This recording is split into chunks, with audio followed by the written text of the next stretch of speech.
Hello again, ladies and gentlemen. Welcome back. Today, we've got some great highlights from Week 1 action and some insights that we are going to recap on this Episode 3 of Around the NAL.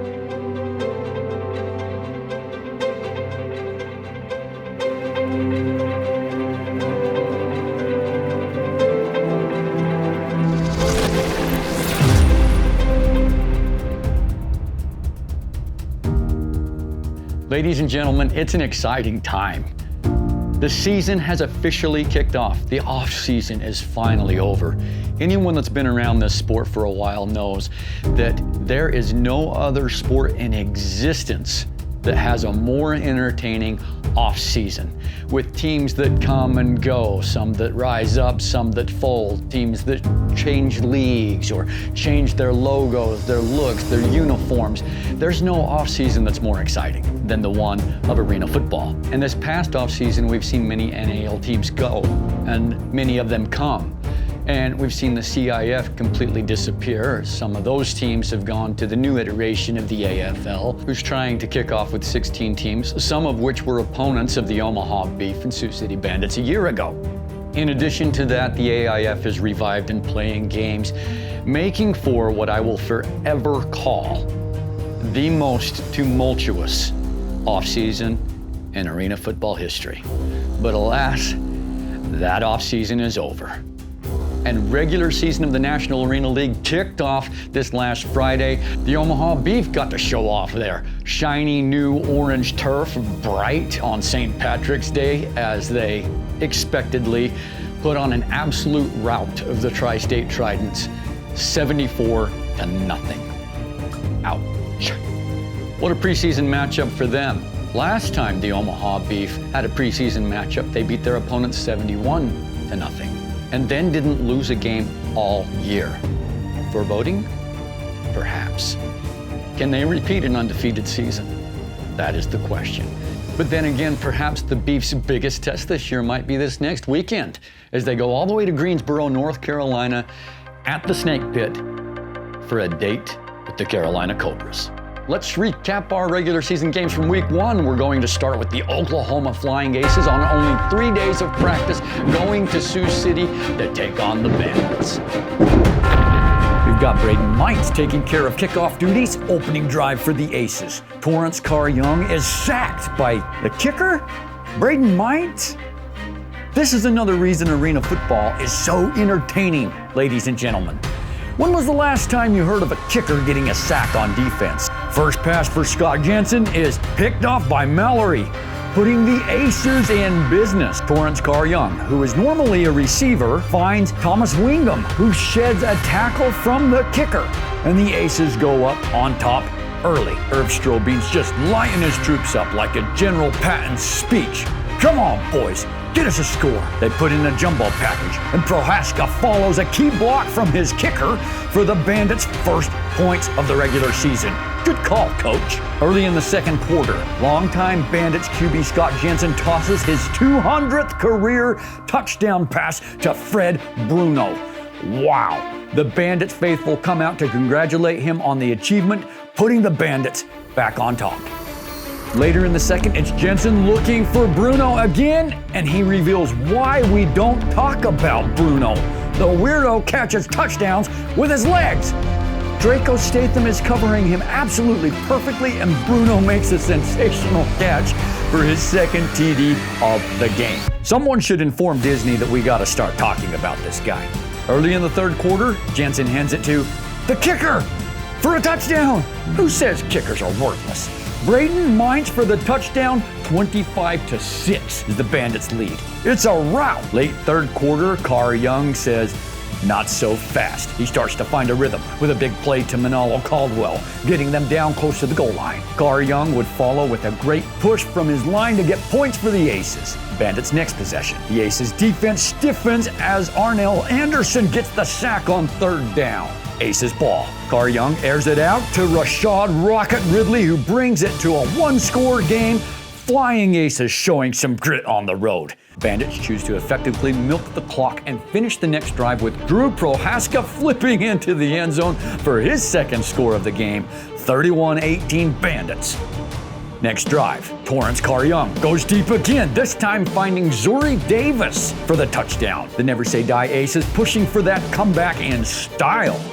On the ensuing kickoff, it's Fred Bruno on the return, zipping through gaps and running through the kicker for the house call. A hat trick, confirming once and for all that Disney is full of pucky. We do talk about Bruno. Sensational performance as the Sioux City Bandits pull out the 37-24 victory over the Flying Aces, notching Irv Strobing his 100th win as a coach.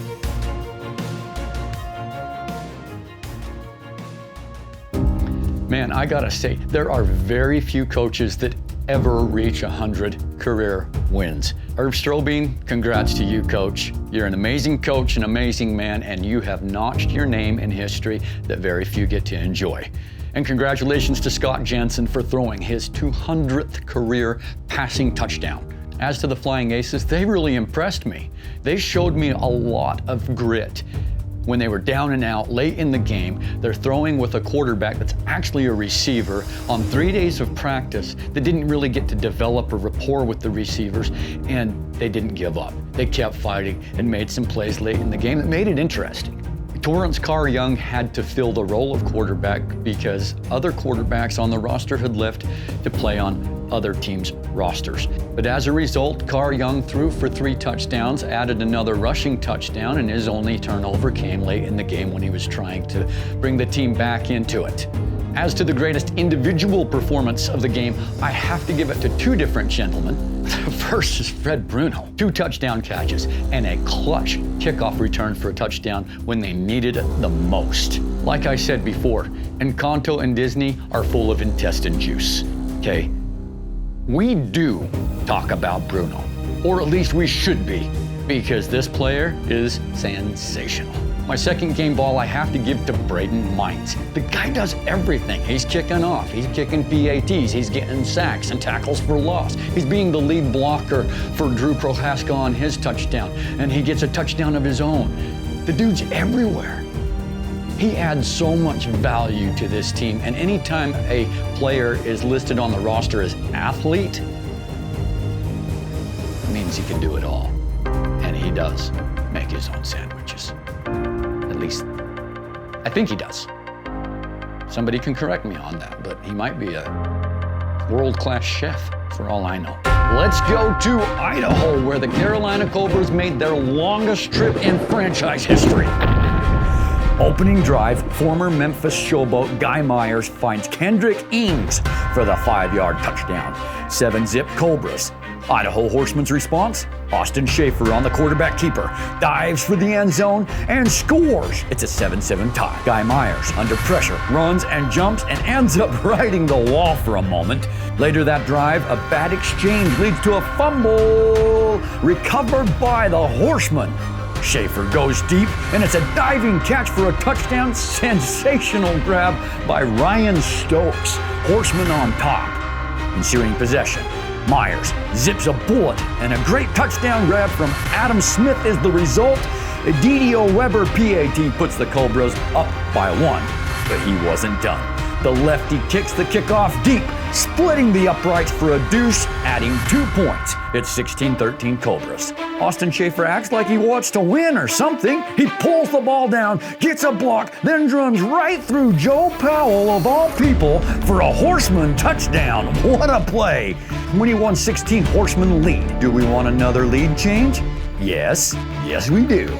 Guy Myers does too, taking it himself to pay dirt, and the Cobras lead 23-21 at halftime. Second half, Austin Schaefer pushes through for a hat trick. 3rd rushing touchdown, and the Horsemen are back on top. What a seesaw battle. Cobras drive the field, and it's Myers to James Summers for 6. Cobras back on top.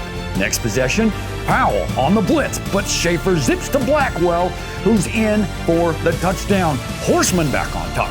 You getting whiplash yet from all the lead changes? I am too. Adam Smith says we're not done, catching his 2nd touchdown from Myers. Cobras lead. Schaefer on the pitch to Rashad Flanders, who skates into the end zone. Horsemen back on top. 2-point PAT to Kyler Hansen, 41-37 Idaho. Coach Negron talks to his troops with under 4 minutes to play. Result? Give it to Adam Smith, who gets shifty and skinny and gets a hat trick, putting the Cobras back on top late in the game. But it's been a seesaw battle, right? The Horsemen will just come and score again, right? At the 1 minute warning. Schaefer is hit and tries to throw, ending up in the arms of Tavin Fitzgerald, who gets the pick six. Wow! Cobras up 51-41 with less than a minute. In the outdoor game, that's a 2-score difference. Not in arena football, because a touchdown, a 2-point PAT, and a deuce can give a team a 10-point swing on one possession.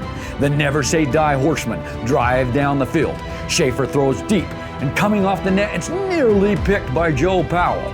14 seconds left in the game.